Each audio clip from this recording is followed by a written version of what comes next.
How do you navigate ruminating thoughts, anxiety, and panic attacks? Welcome to Normalize the Conversation. I'm your host, Francesca Reigeter, and today I'm joined by Estefania Saavedra, founder of Anxiety Makes Me Funny. In this episode, Estefania opens up about her journey through anxiety, developing effective tools and a support system to help manage her ruminating thoughts and panic attacks. Tune in for insights and strategies on building resilience and showing up for yourself. Thank you so much for joining me today. I am very excited for our conversation, but before we begin, I just want to check in. How are you really? I am doing really well. I'm excited for our call. I'm doing really well. I'm happy you're having a good day. I love how you said today because it changes on a day to day, it can change on a moment to moment. And that was something I struggled with for such a long time, with this idea that I had to be like great and upbeat and happy and life had to be perfect 100% of the time for something to be considered good. It's Yep, so important that we normalize it can change from moment to moment, day to day, and all of that is part of being human. that's right. That's right. So tell us all a little bit about you and your mental health journey. Yeah, well, um I never really struggled with anxiety up until 2009. Something kind of traumatic happened. And ever since, I've had really bad panic attacks. I've struggled with anxiety. Um, yeah, I mean, it was since 2009, it's been on and off with like, getting help, seeing different counselors, psychologists, psychiatrists, and it was a real struggle, definitely in the beginning, because I didn't understand it and I didn't know what was going on. I would always, before having anxiety, I would hear my friends always talk about like, oh, I'm anxious, or like I feel this way. And I'm like, why? Like I didn't understand it up until it happened to me. And you're in that moment where you're like, am I going crazy? Like, what is going on? I feel kind of like this, like out of body experience, and I'm not myself. I don't know, so it's just answering a lot of questions. So that's when I started, said, okay, I need help. I don't know what I'm going to do. My parents don't understand it because, growing up in a Latino household, usually they'll be like, you'll be fine, get over it, take a nap. Maybe you need to sleep. Maybe you need to eat. Maybe you're hungry. Um, so I literally did it all on my own. I seeked help. I spoke to people. I even was questioning like what I believe in my religion, and um going to doctors and seeing what medications work for me. So the beginning was definitely like just a learning moment for me, like that whole, like, I mean, for a few years. And then it got to a point where I'm like, okay, well, now I need to continue life with this. And I mean, ever since, it's been a roller coaster. I mean, it could be really, really good and it could be really, really bad. I can say that I've developed some OCD because sometimes I struggle with certain things, especially when you have a panic attack in certain places. Um, you kind of like, okay, I don't ever want to go through that again, and so I'm gonna avoid doing that. But again, it's just like everything. It's like a learning. You're learning through life when it comes to anxiety and dealing with mental health. Um, but I say it was a bitter sweet moment for me because I also learned so much from it. I learned a lot about who I am as a person and how I um, care for other people. And I just struggling with mental health myself. I I am determined to talk about it, to let people know, like, you are not alone. This is something that many people struggle with. It's it's part of human nature. Everybody, I mean, anxiety is an emotion. It's part of us. But it's just some people, they need to learn how to manage. And yeah, it's just this whole, I don't know, since 2009, it's been a learning process for me, and it's made me who I am today. And I'm also, it's sometimes it sucks, but at the same time, I'm also very thankful that I've gone through this, because I'm also able to talk about it and just let people know that you're not alone in this. You are not alone in this. And to see that you've taken something that for you, first time it happened, you didn't know what was happening, probably for a while in the beginning, right? And when Mhm. the people around you are telling you that it's fine, sleep, eat, everything will be great. So you're kind of scared maybe because it's happening and you don't know what's happening and what they're telling you to do isn't working. And Mhm. then you have to figure it out on your own. And to go from that to now 15 years later, is that 15 years in 2009? Math, Wow. is it? 2000, I think yes. so. I'm sorry. I'm a finger counter. So Math, I'm great at it, wow. clearly. 15 years later, to be using your voice to advocate and to let other people know you're not alone in this and there's things you can do is just incredible. Hmm. Yeah, I mean, there's always a bright side to everything. I think, I don't know if you've ever seen that little illustration. I really love it. There's two guys sitting in a bus, and one of them is looking to one side, and it's very dark and gloomy, and he's just feeling down. And the other one is the other side of the bus. It's nice and sunny, and he's just like, oh wow, it's so pretty. So it's always how you look at it. I mean, emotions are always going to be there. I mean, and there's always a time and a place for you to feel sad, for you to feel angry, for you to feel mad, or I already said it, mad and angry is the same thing, but happy.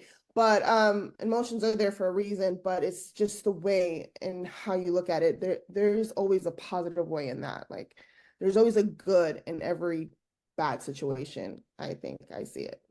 And sometimes it can be really hard to find that, right? I know for me, something I've been learning lately is reframing my thoughts and shifting them because automatically I go to the world is ending. It can be something as simple as I have an exam for school and Mhm.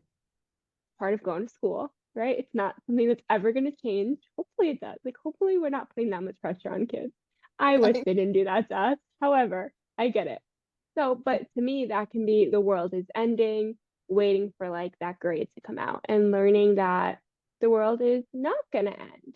And whether or not I do well, I learned something from it. I'm either going to learn from my mistakes or I'm going to see that I did well and the studying tools that I applied worked and being able to start shifting my perspective from the world's ending until I know I passed to I'm going to learn either way and it's going to help me grow. Being able to Exactly. find that good piece. Yes, yeah, 100% agree. Um, yeah, again, we're humans. I think the majority of us always tend to think with the worst. We always think of the negative. It's the same thing, kind of like, for example, and I liked your example too with the exams, but if you get a call or you call someone, they didn't pick up, and you automatically like, oh my God, something happened to them, or oh my God, you're like, you start freaking out instead of saying like, oh, well, maybe they fell asleep or something, or you always go to the worst. And we also tend to think that our thoughts is that they're real, like and it's not, it's just a thought. I've had to learn so many ways and be like, okay, I know that my thoughts are not real. It's just a thought. It's as sometimes we feel like they're so real in the moment, but that's not the case at all. They're just thoughts. It's the same way you think of something. It's not reality. So it's just kind of bringing yourself back into sense and be like, okay, this is what's happening. And then even just like with your senses, okay, I'm at home and it smells nice and fresh and I'm seeing that the lights are on and it's such a nice day. Let me walk outside. Let me smell. So it's just kind of bringing yourself back to reality, because we tend to be in our thoughts a whole lot, for sure. And not everything you think is true. When you're able to recognize that and recognize when these thoughts are coming up, and hey, this might be my anxiety talking, this may be my depression talking. So, how Mhm. can I ground myself in the moment? Like you said, how can I get back into this present moment and figure out what is true for me in this moment and what I can do to manage those emotions? Because, like you said, these are emotions, they exist. But how Yes. can we learn to manage them in that moment to get through? Hmm. Yeah, 100%.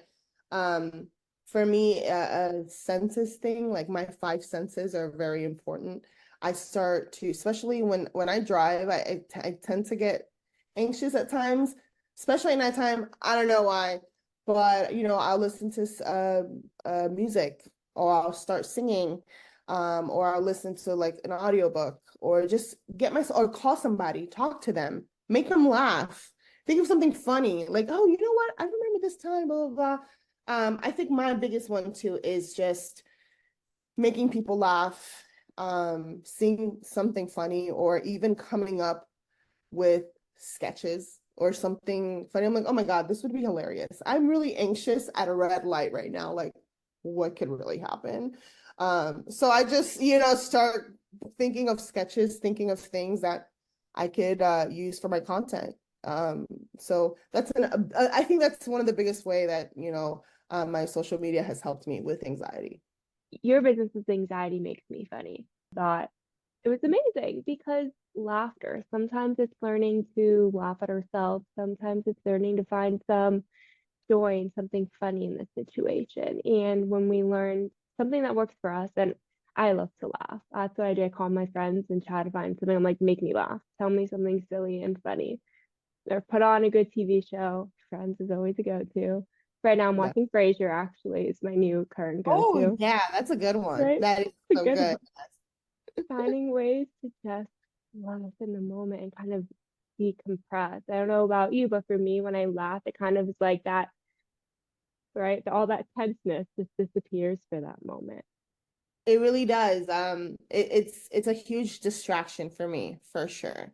I can think of all the times where I was feeling very anxious, and I got my people that I always call. I'm like, I know this person, got my back, so let me call them. And right away, they kind of already knew that I was feeling a little off. So they knew, like, that they know that my biggest thing is like just laughter, and they would make me laugh. And I would get distracted, or I'd tell them like, okay, let me put, I'm another person that I love cartoons. I'm a big kid at heart. SpongeBob, you can't go wrong with SpongeBob. I mean, it's hilarious. So yeah, I mean, any way that I can get distracted, and then it does help. It helps. I would say 99% of the time, I start feeling better right away.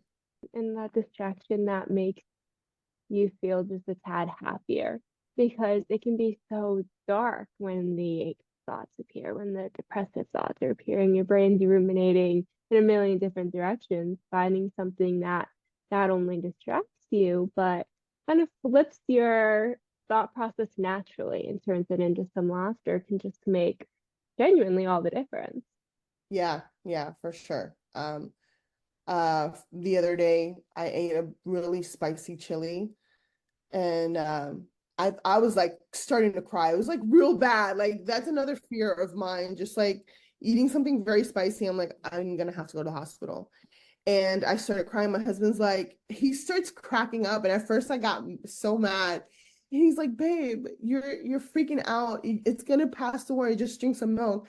And then right after that, I thought to myself, I'm like, oh my God, this is hilarious. Like I just started laughing and laughing. And again, it just like subsided. It changed the whole moment into like I was panicking from a panic mode to like just outright laughter. Like it was just really, really funny. And it helped. I think the most important thing is finding like what is going to kind of get you out of that funk. And there's so many different ways, and just finding that right little moment for you to come back, to reality. I'm so glad you're okay, so we can laugh about it. But it reminds me in class last night, one thing my teacher said over and over again was it's all about the meaning we assign to something. So in Mhm. that moment when you're assigning that fear, that's what you're taking from it. But then you were able to switch it to some kind of comedy, some laughter. It's going to be okay. This is funny. Once that meaning shifted, your whole perception of it shifted. Yeah, completely. It was, instead of having a memory of like, oh, that day I panicked. No, that day I had a really hot, spicy chili, and I cracked up about it because I mean, it was so hot, and I think it's one of the spiciest things I've ever tried in my life. But not, I mean, I was cracking up like to the point my husband was like tears laughing because it was really funny. So, that moment, like you said, it changed the whole perspective of it. And now I have a memory of just like laughing about it, freaking out for 1 second and then just laughing, outright laughter. And what I love is you talking about like your husband being there, right? And having that kind of support system that you weren't alone in it because it's so important that sometimes we feel like we have to go through those panic moments alone. But when you have someone there that's able to hold your hand or able to kind of shift your perspective and laugh through it with you, it can make all the difference from that feeling like I'm the only one and I'm all alone in this to someone's there, someone cares, and we are going to get through this. Yeah, I think I want to say maybe my biggest struggle is feeling alone. Because I mean, for a while I did feel that way because I felt like nobody nobody understands me. Not like, just at least like my family and my friends just didn't understand it. And I still to this day still kind of struggle with that. But finding like a good support system is so important to me because I honestly feel like I wouldn't be able to do it without them. And it's not only just like my family, my immediate family, it's also my friends, it's also um uh counselors, my therapists, and just people like kind of walking me through things. And I think it's also very important to remember that even though I don't know, this might sound weird, but I know that sometimes I'll feel alone, but you have to be there for like yourself, so it's like I like there are times where I felt really alone, but I'm like, okay, no. And then it's kind of like the same thing when in the beginning I didn't know what was going on. Like I made the steps to go and finding help. I made the steps to like search up, okay, what is going on with me? Like, how can I get help? What kind of medications do I need? So it's just like showing up for yourself. Like, remember that you're not always like, you might feel alone, but you're not, like, show up for yourself Yeah. because you're the only person that you got sometimes. I mean, especially in like certain situations, there might be a time where it is just you, but just show up for yourself. You're your biggest advocate, your biggest cheerleader, and you're the one that's always going to be there in those moments where it's the middle of the night, you're traveling, you're by yourself in a hotel room, you're the one who's there. So, how can Yeah, you show up for yourself and treat yourself with that kindness and compassion that you would treat a friend with and that you would want your friend to treat you with, treating yourself as that friend? I think, I don't know. I hate saying this, but in a way, I'm like, um, anxiety can be selfish at times. Well, for me, personally, I know everybody's situation is different, but for me, when it's always about myself. Like I'm scared or I'm fearful. And then when I start thinking about my friends or my family or something's wrong with them, I'm the complete opposite. I will be there for you 100%. If you need me, I'm going to be there. If something is happening, I'm the one that's like, okay, everybody calm down. I got it. Don't worry. I'm gonna handle it, and even though like once everything starts to calm down, I might freak out afterwards. But it's just always putting myself in other people's shoes, I think, and just being like, okay, I know I sometimes it might feel about me, but I start to think like, okay, like you said, I start thinking about my friends and people that I care about, my family, and it's just how can I show up for other people. If I'm going to show up for other people, why wouldn't I do that for myself? That's something I'm learning and I'm still working through because there are certain people in certain moments that I'm like, okay, I can show up for you and be here for you no matter what. And then there's some situations or times with different people that I'm like, I don't have the capacity right now. And I Mm-hmm. want to. And learning to kind of balance that. What's that boundary of protecting myself, but what's that kind of boundary of being a friend and being a loved one and being that support system and learning to kind of walk that line. Yeah. Hard. It is really, really hard, especially I'm the person that I'm a people pleaser, you know. I want everybody to be happy. I want to show up for everybody and be there. But it is really hard, like you said. Sometimes you also have to make those decisions.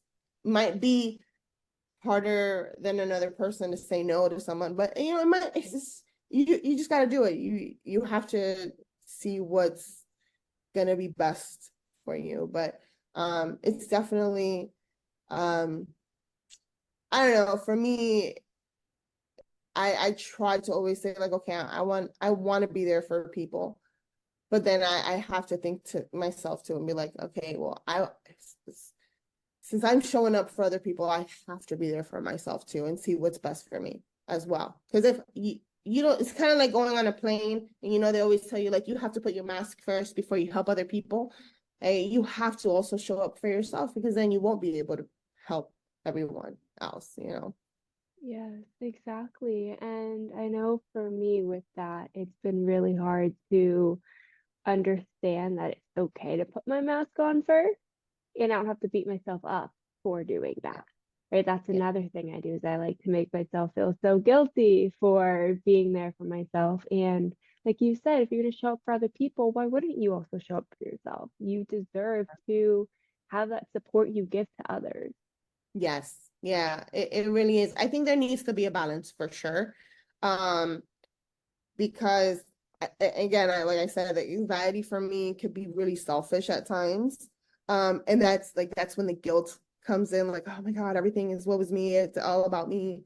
But we also need those times. Everybody needs those times for yourself to putting yourself first, you know, because you have to take care of yourself if in order to take care of the rest of the people that you care about and that you want to show up for them, you know. It's so amazing when we are able to not just show up for others, but show up for ourselves and be able to use that to show up for others, right? Because when we give ourselves that compassion, at least for me, when I give myself a certain type of compassion, then I'm Mm-hmm. able to see how that feels and how I give myself that compassion. Then I'm able to offer that compassion to someone else.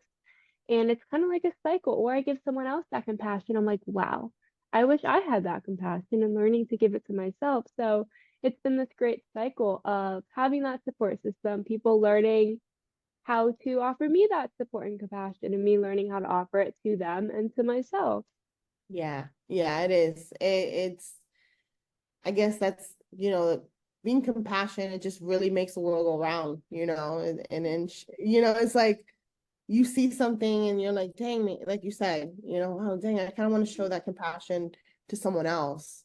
And then it just, you know, you got to keep it going. And I think that that just makes us stronger, you know, as people, as a community, especially people that um struggle each and every day with this and they just don't know what to do. You know what I'm saying? And I think I'm showing up, um, or at least trying to show up and being like, hey, you're not alone. We got you. So yeah, compassion definitely makes the world go around. And that goes back to your point earlier that, it can feel very isolating. You can feel very much alone in it. And when you have that kind of compassion from yourself, from others, it helps take away even just a tiny bit of that loneliness. It's Yes. not reasonable to say that you're never going to feel alone in it because it can feel very scary. It can feel very overwhelming. And there are totally times where you're going to feel like maybe you're the only one going through this or you don't know who to reach out to in that moment. And Yeah. that's okay. Mm. However, you don't have to feel that way. And that compassion really helps bring around that reminder that you're not alone in it, whether it's yourself that's there for you, or it's maybe someone online that makes you laugh like you, or maybe it's listening to a podcast, or reading a book or watching your comfort TV show or another physical person who's there with you. So many ways. There's so many ways. You are not alone in this. And you have to find it. You have to find it. First, find it in yourself and making that step and saying like, okay, how do I get out of this funk? How do I show up for myself? And finding those ways. You know, I recently have been also going to the gym, and I've noticed that I'm like, I feel like I need that. Like I need that just release of like that exercise, and it gets me going through the day. But just finding whatever it is that is going to help you, that is going to make you feel better. Because even though the thoughts are there, the anxiety can be there, the struggles, the depression, um, as long as they're there, you also show up, right? If they're there, you be there too, and be there for yourself. And you find the tools that work for you along the way, and those tools can change.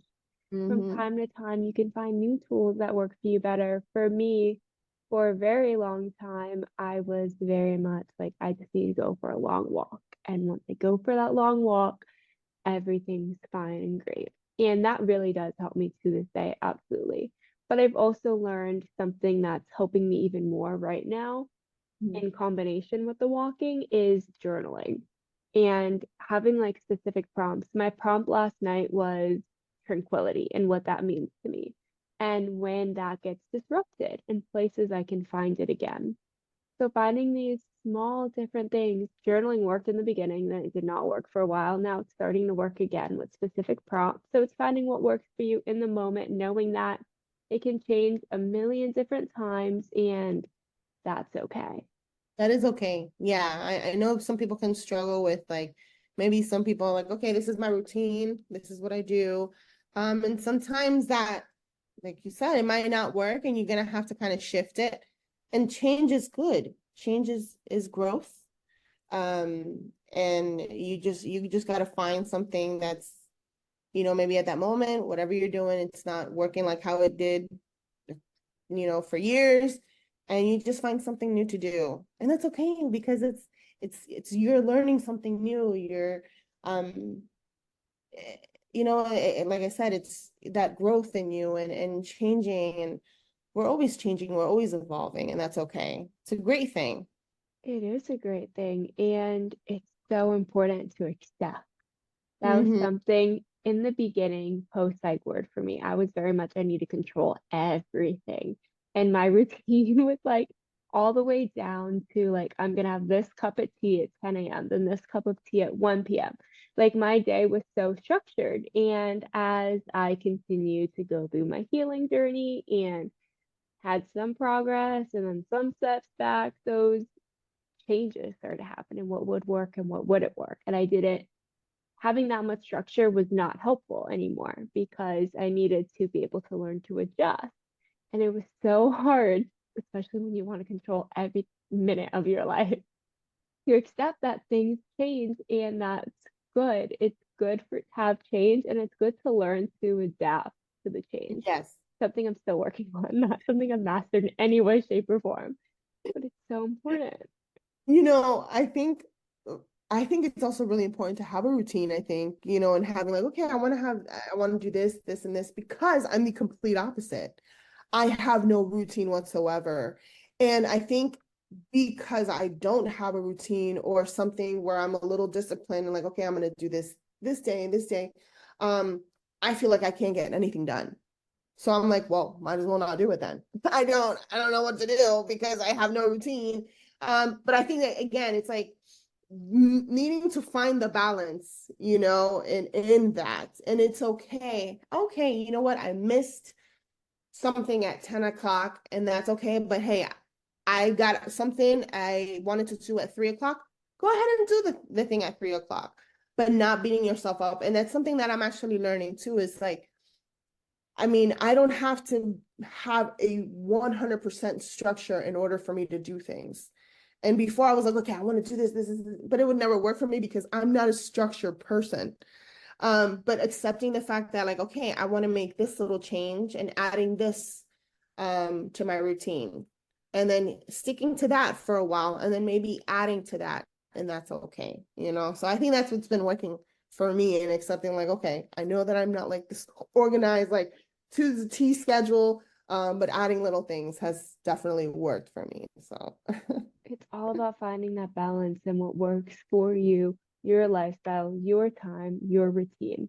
yeah. And it doesn't have to be super structured. It can be super structured. It depends what works well for you. And one thing I really love that you said was kind of like the baby steps, right? Like you find one thing that you can add, you try it for a while, and you add something else. It doesn't have to be, I'm listening to this podcast episode. Okay, I need some kind of routine. I'm gonna create this giant schedule and change every single thing about my day starting today. I'm Yeah. suddenly gonna go from I don't work out to working out 7 days a week for an hour. You have to do small things reasonably so that you can start managing them and growing them. It's really hard when we try to do like a million things at once, and we're setting ourselves up for failure at that point. Yep, you said it for sure. Yeah, I agree. I agree. It's those baby steps that you have to do. You have to start with that. Because I failed so many times. I'm like, okay, I'm ready. I got this going on. That and it never happens. So I think the little baby steps definitely help me out so much better. Yeah, it's really great when you find things that are working, and when you start out and you find something, you're like, oh, I thought that would work, but maybe it doesn't. And you Hmm. can really track which activities are helping you. When you have a million things all at once, it's hard to say this specific activity was really helping me versus this one's really harming me and this isn't helpful. So to kind of get that balance, being able to try them out individually can really help. That's right. Yeah. Because sometimes, and I think that's another struggle for me too, is like when something doesn't work out, I'm like, oh, oh my God, I failed again. But it's not necessarily that. It's just, okay, well, maybe I got to change it up. Maybe I got to do something else. Maybe I got to tweak it somehow to make it work for me, because it might work how I want to do it might work for you, but not for me at the time. So there's something that needs to, change. And that's okay. That's still okay. One thing I love to remind myself of is with different coping skills, with different self-care practices, you try something and it doesn't work, it doesn't mean that something's wrong with you. It doesn't mean that you failed. It means that you're now one step closer to finding what does work. And you're starting to kind of do that process of elimination. I know for me, in the beginning of the pandemic, a big thing happening on TikTok was like skincare being the same thing as self-care. And I remember calling my dad crying. I was like, I need all these different moisturizers. And he was like, hold on, take a deep breath. How is spending $300 on different moisturizers going to cure your depression? Like, just please explain it to me. He's like, I'm not saying it won't, but I want to know why you think it will. And I was Mhm. like, I don't know. People were saying it on TikTok. So being able to realize that all the information you get online and maybe having a really great skincare routine and having that intention behind it works really well for someone. Or maybe meditation works really well for someone, or breath work, or reading, all these different things. But if it doesn't work for you just because you're seeing it online and it seems like everyone else is doing it and it works for everyone else, doesn't mean something's wrong with you. Yeah, you got it in the money, man. Sometimes it's really hard. You look at something on social media, man. I mean, I do social media. I'm a content creator myself, but and you know what? Sometimes I do get some messages that are like, "Man, I wish I had your skin," or I wish I had time to do your routine," or "I wish I had this." And I'm like, man, I hope like, and if anybody that follows me is watches this podcast, it's like don't compare yourself, because you might think that I'm like, oh my God, I'm living my best life here, but you don't know, maybe I might be struggling that day, or maybe I had to put that video up because it just made me feel better because I had the worst day, or I had such a horrible panic attack that, posting something different made me feel better. That's something that also I need to learn, like it's just comparing myself on social media or thinking that like I'm watching something that it's going to change I don't know, or like me wanting to change something about me because social media tells me um it's not always as it seems, and that's yeah, man. I mean I post my things, but I'm just like everyone else out there. I got my struggles too, and I try to always see the best side of it, I guess, and always try to stay positive. But man, I have my days too, and I'm not even gonna lie. It's so hard when you're scrolling online to kind of pay attention to how you're taking things in. And sometimes we internalize it as, well, they have this or they look like this. So that's how I'm supposed to be. And something's wrong with me. And when we recognize those thoughts in our mind, it's really great if going back to what we said in the very beginning, those grounding techniques, right? And recognizing those thoughts are happening, how can I bring myself back into the present moment? But then Mhm. on the flip side, I want to say one thing I really appreciate about your content is it's so real. It's so real, it's so funny. It doesn't feel like I I don't feel bad when I'm looking at it. I don't feel like I'm internalizing. I feel like I'm laughing for a moment and things are okay for a moment. So I really appreciate the content you put out. And I hope more content creators continue to put out content like that because it makes all the difference. It does. And I thank you so much. That means a lot. I do get a lot of people that say that, and I think that's like one of the best compliments I could get off of my social media is like, man, you're so real. And I'm like, I really try because it was so hard in the beginning. I can go back and look at my pictures and how I used to take pictures before. There was always a certain angle or a certain specific way, or I had to put filters on and I had to look this way, a certain way, and and I mean, and I'm not saying that that's wrong because I do it too. I still do filters. I still, do a certain, but also showing the real side of me is what really got me, I think, to where I am and and doing my content. Like I was so closed off ish. But once people started saying like, "Oh my God, I can relate to this so much. Like you're so real. Like this is so funny. This happens to me too." It gave me that opportunity to like, well, people actually do want to see the real me. And that's good. Like I like that. And yeah, I mean that really means a lot to me, and just because that's my goal. It's like I this is me. That's you're gonna get me, the real me. There is so much pressure to show up in a brand of what you think the world wants to see. And when you get to that point where you recognize people want to see you as a human, you don't have to be a curated brand 24/7. If you want to get all dressed up and have the right lighting, you find that angle and everything, that's amazing. And you have that fun caption, awesome. But it doesn't have to be like this pressure to always be like that. And when we Right. kind of find that balance that we can be human too, and people care about who we are and not just the image we're putting out there, I think really changes that perspective on the way we're showing up online. It takes away just a tiny, tiny bit of the pressure of posting online. Yeah, yeah. I always, sometimes people will come up to me and they're like, "How do I start posting? How do I start, or what should I post about?" And I always tell everybody the same thing. I'm like, just be yourself. Just be yourself. That's all you can do. It's like, well, wait, what? Really? I'm like, yeah, that's people like to see the real you. I don't know why, but yeah, they want to relate to you somehow. So you just be yourself, that's where you got to start, is being yourself. It brings it all the way back to that support system. We want to feel connected. We want Mhm. to feel like people understand. We want to feel like we're not alone. And Yeah, when we see people who are going through what we're going through, it gives us some sense of community, some sense of a support system. When yeah, I am having a bad day, but I know there's an Instagram account that always makes me feel seen or validated, that's really great content for me. I mean, I'm constantly going to be on my phone. I'm going to open social media a million times a day. I wish I didn't, I wish I had self-control. I don't. My phone is always next to me. I need more self-control. I actually started a few days ago. Yeah, it's been like 3 days of putting Yeah. that lock on. So it's like 5 hours on Instagram and you're done. Yeah. It could be a lot less, but Yeah. that's how bad I am.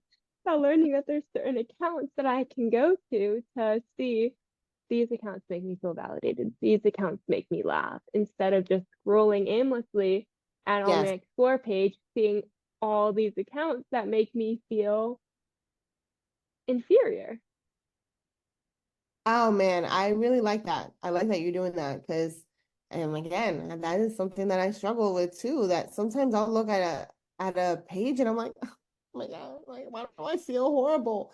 And it's just blocking those away. Those block them, don't watch them, put not interested. You don't want to see it. Get it out of there because we do spend so much time on social media. Then take advantage and learn something from it or be like, okay, you know what? I'm going to take this time to learn.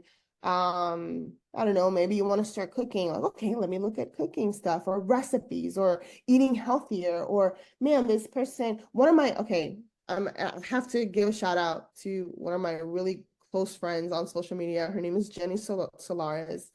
And she motivates me and she inspires me every single day. And I think that's the person that has motivated me to like go to the gym and this and that. So I'm like, okay, that's what the people that I want to stick to, that I want to watch, that are going to encourage me, that are going to inspire me with being a social media person. Or also like I want to eat healthier, we can eat healthier, or I want people to make me laugh.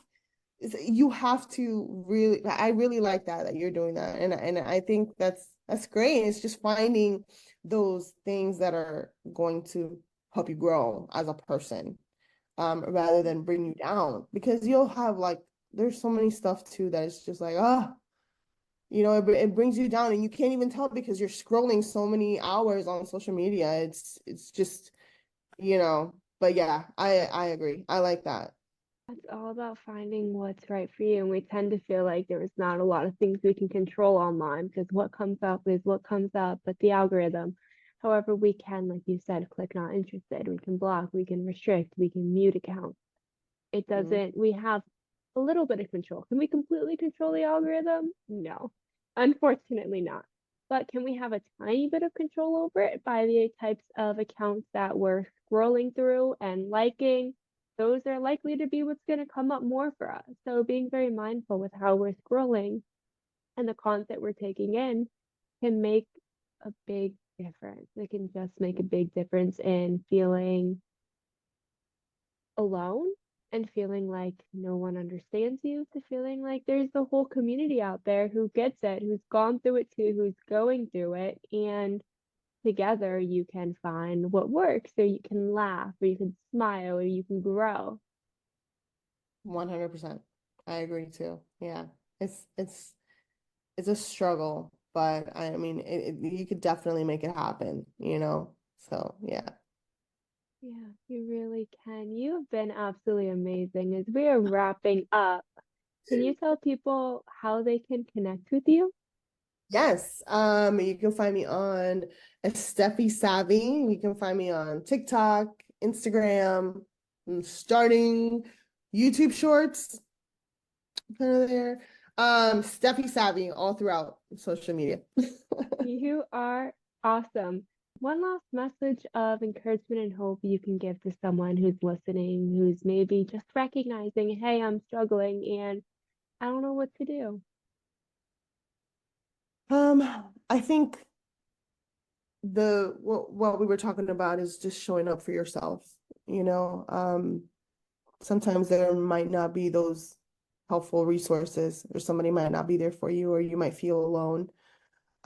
Just remember that you can always count. I know this sounds a little weird, but count on yourself, because sometimes that's all we have. Love yourself, be there, show up for yourself. Because I'm pretty sure, even though you feel alone, I'm pretty sure there's someone out there that really cares about you and wants the best for you. So show up for yourself. Thank you so much for listening to Normalize the Conversation. Don't forget to subscribe, rate, and review. This podcast is an initiative of Inspiring My Generation, focusing on normalizing the conversation, bringing education and awareness to the forefront, and amplifying global voices to spark change and hope.